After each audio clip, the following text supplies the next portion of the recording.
The rain poured steadily over Hillside Estate, where wealthy families lived behind high gates.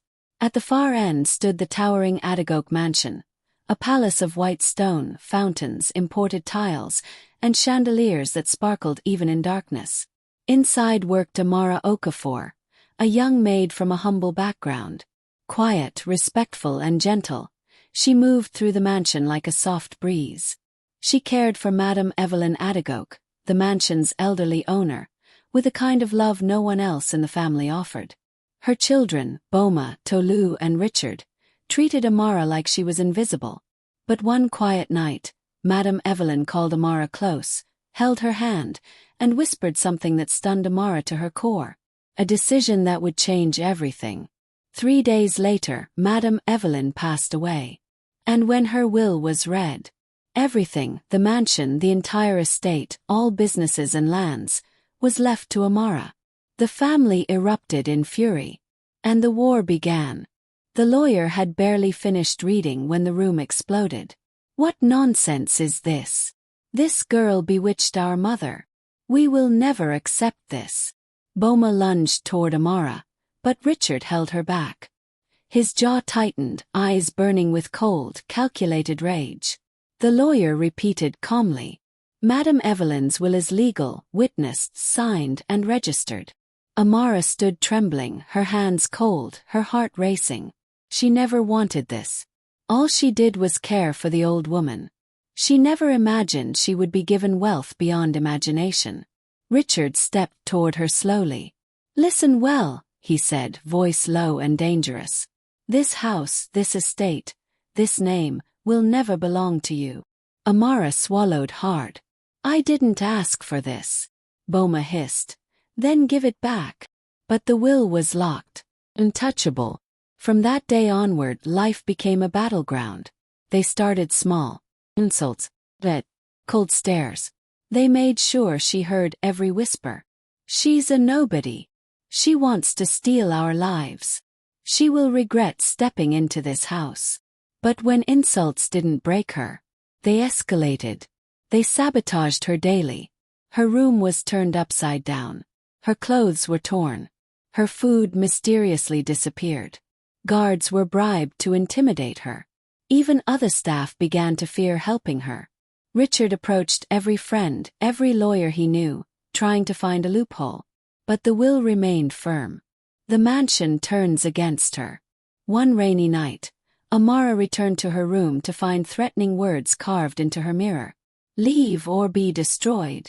She sank to the floor, shaking, tears falling. She wasn't strong. She wasn't powerful. She had no one. But she remembered the last thing Madame Evelyn told her. Promise me. You will not let anyone break you. And she whispered back. I promised you, Mama. I will not run. The next morning she stood tall, shoulders straight, and took her first walk through the mansion as the rightful heir. The family watched her, and decided to launch a bigger attack. One that could ruin her completely. Rumors spread like wildfire. She stole the inheritance. She tricked the old woman. She's a gold digger. She used charms. She took advantage of the woman's weakness. But behind all the lies, the Adagoke family hid a dark secret. Madame Evelyn's real relationship with her children. One evening, as Amara cleaned out Evelyn's room, she discovered a box hidden beneath the bed. Inside were letters, hundreds of them, written by Madame Evelyn herself. Letters she never sent. Amara opened the first one, dated years ago. Her eyes widened. In the letters, Madame Evelyn expressed heartbreak. My children care only for wealth. They have forgotten kindness. They see me as a bank, not a mother. Amara's heart ached. But then she found the most shocking letter. Confession. Amara is the daughter I never had. The only one who visits me daily. The only person who looks at me with love, not expectation. When I die, she will inherit everything. Not because she asked, but because she deserves peace, security, and a chance at a better life. Amara gasped. Tears streamed down her face. She pressed the letter to her chest. Madame Evelyn never saw her as just a maid. She saw her as family. But the Adagoke siblings found out she had the letters. And that became the moment they changed tactics. Now, they didn't just want to push Amara away. They wanted to destroy her reputation publicly. They leaked stories online, manipulated journalists, fabricated accusations. Social media exploded with gossip. Poor Maid becomes billionaire overnight. She used charms on the old woman. Family demands justice. Amara became a national topic. People she didn't know judged her day and night. But then something unexpected happened. Someone believed her. His name was Daniel, a journalist known for exposing corruption and defending the truth. He arrived at the mansion for an interview, greeted by chaos. Protesters at the gate. Reporters shouting. Cameras in her face. Amara tried to hide, overwhelmed. Daniel approached quietly. "I'm not here to attack you. I'm here to hear your side." The kindness in his eyes surprised her. She led him inside. They walked through the mansion while she explained everything. The will, the letters, the threats, the humiliation. Daniel listened deeply. "You don't speak like someone chasing wealth," he said finally. "You speak like someone carrying a heavy burden." Amara lowered her gaze. "I never wanted this life.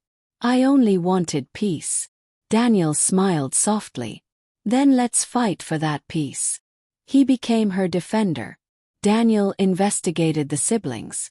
And what he discovered was explosive. Richard had taken millions from Evelyn's accounts. Boma sold family properties secretly. Tolu falsified documents to avoid taxes. All of them ignored their mother for years. Daniel published the truth. The internet flipped. Instead of hating Amara, people turned on the siblings. Now they were exposed. Their secrets laid bare. Their lies destroyed. The siblings were furious. And they decided to strike one final blow. One that could ruin Amara forever. One stormy night, the Adagoke siblings barged into the mansion with lawyers, reporters, and police. Richard pointed at Amara. "That girl stole our mother's signature. She forged the will." A loud gasp filled the hall. Police moved forward. Daniel rushed in just in time. "Wait. I have evidence that proves otherwise." He held up Madame Evelyn's video testimony, recorded weeks before her death. The old woman looked into the camera, weak but confident. "My children have abandoned me. But Amara has shown me true love. I leave my entire estate to her. By choice, by clarity, by love." Tears rolled down Amara's cheeks. The siblings stared, stunned. The police turned to Richard. "Sir, you are under investigation for misappropriation of your mother's funds." Then to Boma. "You are under arrest for property fraud." Then to Tolu. "You are charged with tax evasion." The siblings were escorted out of the mansion, screaming, crying, defeated. Amara stood before the estate. The house was quiet, peaceful. For the first time since inheriting the mansion, she breathed deeply. Daniel walked beside her. "This place suits you," he said. "I still don't feel like I belong here," she whispered. Daniel smiled. "Maybe not yet. But you will. You earned this life. Not by wealth, but by heart." Amara looked out over the vast estate. She thought of Madame Evelyn, her kindness, her wisdom, her final wish. And with a soft, emotional smile, she stepped into her new destiny. The forgotten maid. The unwanted girl. The woman who inherited everything. Because of her goodness. Because of her heart. 'Cause she deserved it.